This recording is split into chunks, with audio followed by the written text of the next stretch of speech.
Sadguru Sharanam. Welcome to English Guru's brand new episode. I'm Ashila Srijit. Today we don't have a grammar class or a spoken English class. I'm here to recite a very beautiful English poem, The Forsaken Merman, written by Matthew Arnold, the great British poet and cultural critic.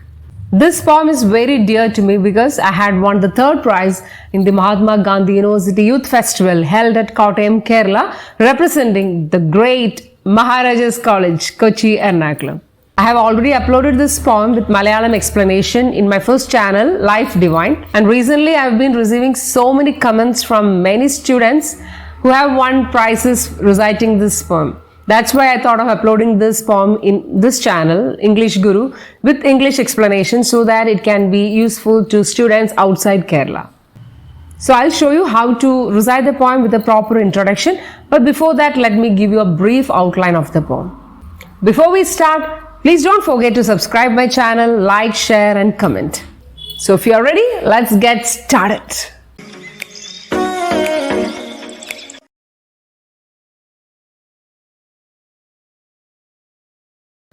The poem The Forsaken Merman was published in 1849 and it's written by the great British poet and cultural critic Matthew Arnold. It's in the form of a monologue delivered by Merman, the legendary creature. The merman of this poem grieves for his human wife who, after hearing the church bells at Easter, has abandoned him and their children to live on lands among her relatives. The poem is suffused with the feelings of melancholy and loss. She had married him, had children by him, and had enjoyed all the luxuries and comforts of his submarine home.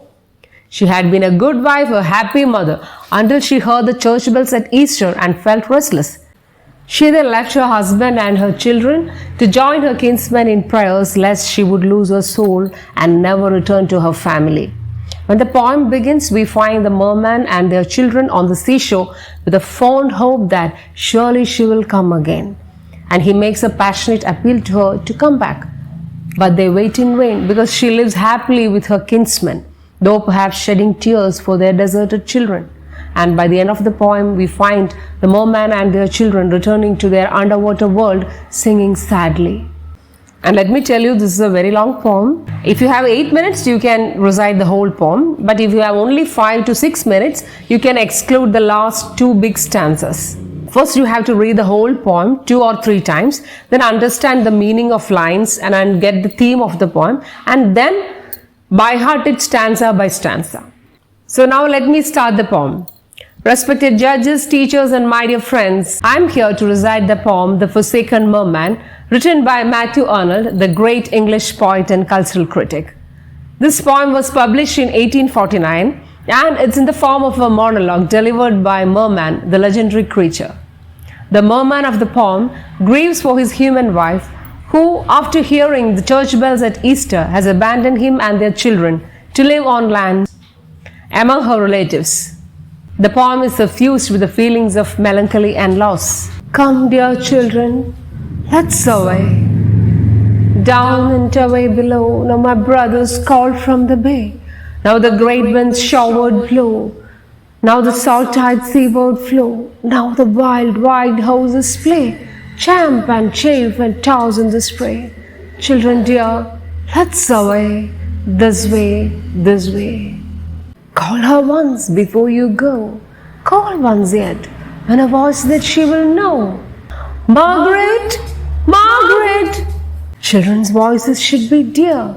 Call once more to a mother's ear. Children's voices wild with pain. Surely she will come again. Call her once and come away. This way, this way.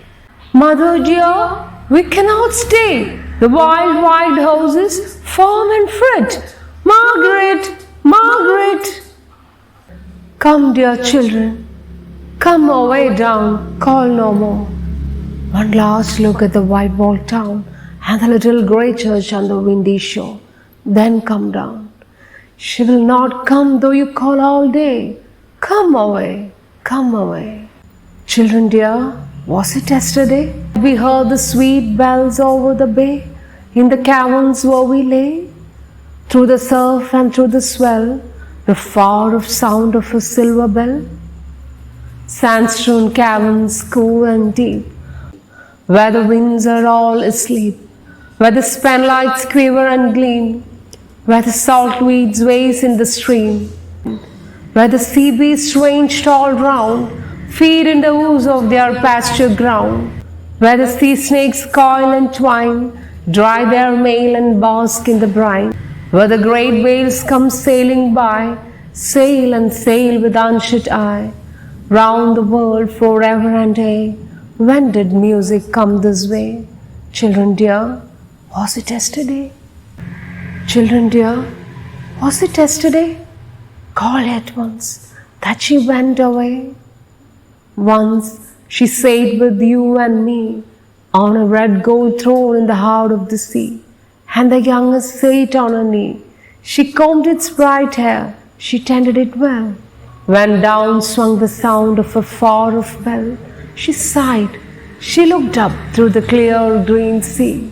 She said, I must go, for my kinsfolk pray in the little grey church on the shore today. It will be Easter time in the world, ah me, and I lose my poor soul, merman, here with thee.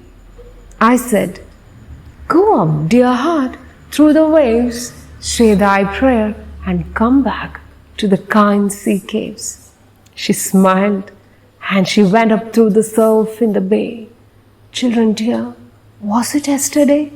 Children dear, were we long alone? The sea grows stormy, the little ones mourn. Long prayers, I said, in the world they say. Come, I said, and we rose through the surf in the bay. We went up the beach by the sandy down, where the sea stalks bloomed to the white-walled town, through the narrow paved streets where all was still, to the little grey church on the windy hill.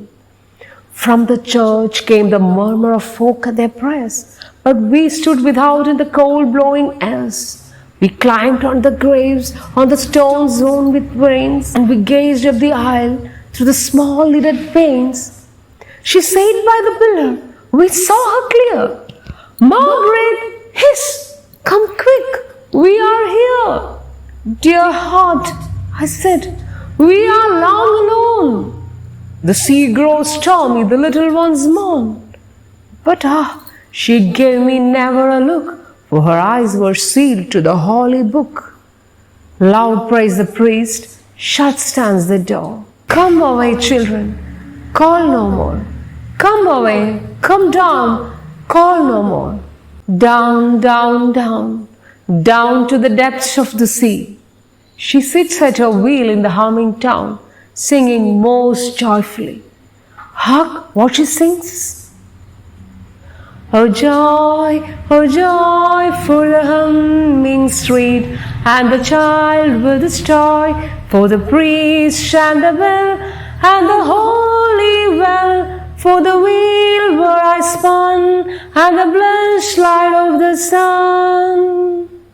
And so she sings her fill, singing most joyfully, till the spindle drops from her hand and the whizzing wheel stands still. She steals to the window and looks at the sand, and over the sand at the sea, and her eyes are set in a stare, and then under breaks a sigh, and then under drops a tear from a sorrow-clouded eye, and a heart sorrow-laden, a long, long sigh, for the cold, strange eyes of a little mermaiden, and the gleam of her golden hair. Come away, away children, come down. The hoarse winds blows coldly, lights shine in the town. She'll start from her slumber when guests shake the door. She will hear the winds howling, will hear the waves roar. We shall see, while above us the waves roar and roll, a ceiling of amber, a pavement of pearl, singing, here came a mortal, but faithless was she, and alone dwell forever the kings of the sea. But children, at midnight, when soft the winds blow, when clear falls the moonlight, when spring tides are low, and sweet airs come seaward from heaths starred with broom, and high rocks throw mildly on the blanched sands aglow. Up the still glistening beaches, up the creeks we will hie. Over banks of bright seaweed, the ebb tide leaves dry. We will gaze from the sand hills at the white sleeping town, at the church on the hillside, and then come back down, singing. There dwells a loud one, but cruel is she. She left lonely forever the kings of the sea. Thank you. So here we come to the end of the poem. So I hope you like this video, and if you like this, don't forget to like, share and comment. So see you in the next video. Until then, take care. Bye bye. Sadguru Sharanam.